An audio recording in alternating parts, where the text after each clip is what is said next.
হামলা মামলায় বিএনপির ভারপ্রাপ্ত চেয়ারম্যান তারেক রহমান, লুৎফুজ্জামান বাবর সহ সব আসামির খালাসের বিরুদ্ধে রাষ্ট্রপক্ষের আপিলের শুনানি শুরু হয়েছে আজ। এ নিয়ে আরও জানাতে হাইকোর্ট থেকে যুক্ত আছেন সহকর্মী রাব্বি হোসেন। সরাসরি চলে যাচ্ছি তার কাছে। রাব্বি, আজকে তো গ্রেনেড হামলা মামলার শুনানি চলছে। আজকের এই গ্রেনেড হামলা মামলায় যে আপিলের শুনানি হচ্ছে তা থেকে আসলে কি কি বক্তব্য উঠে এসেছে জানাবেন?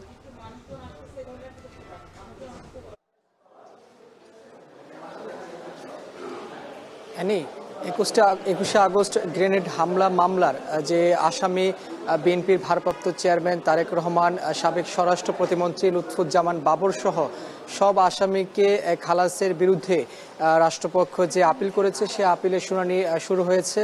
কিছুক্ষণ আগেই সেই শুনানিটি শুরু হয়েছে।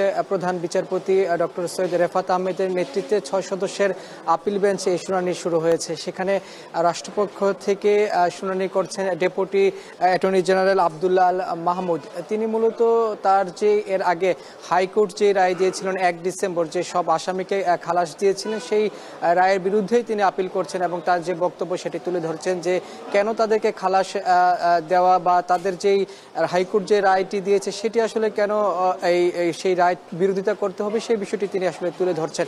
তবে এই শুনানির শুরুতেই প্রথমেই প্রধান বিচারপতির নেতৃত্বে যে 6 সদস্যের আজকে আপিল বেঞ্চ সেটি আসলে প্রথমে এক ধরনের বিষয় প্রকাশ করেন যে 2 জন যে আসামি অর্থাৎ মাওলানা তাজউদ্দিন আহমেদ ও হানিফ পরিবহনের যিনি মালিক মোহাম্মদ হানিফ, তারা পলাতক রয়েছেন এই মর্মে এবং তাদের পক্ষে কোনো আইনজীবী না থাকায় প্রথমেই এই বেঞ্চটি আজকে বিষয় প্রকাশ করেন। এরপরে মূলত আপিল বিভাগ একজন স্টেট ডিফেন্স আইনজীবী অর্থাৎ রাষ্ট্রনিযুক্ত একজন আইনজীবী SM শাহজাহানকে নিয়োগ দেওয়া হয় পলাতক 2 আসামিদের পক্ষ নিয়ে এখানে আজকে এই শুনানিতে অংশ নেওয়ার জন্য।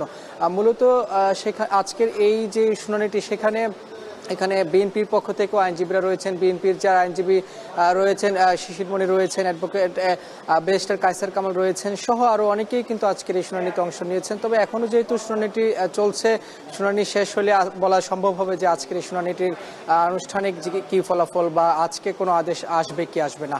এই ছিল আমার কাছে সবশেষ খবর। ধন্যবাদ রাব্বি। গ্রেনেড হামলা মামলার আপিলের শুনানি চলছে আজ, সে খবর জানাতে হাইকোর্ট থেকে যুক্ত হয়েছিলেন সহকর্মী রাব্বি।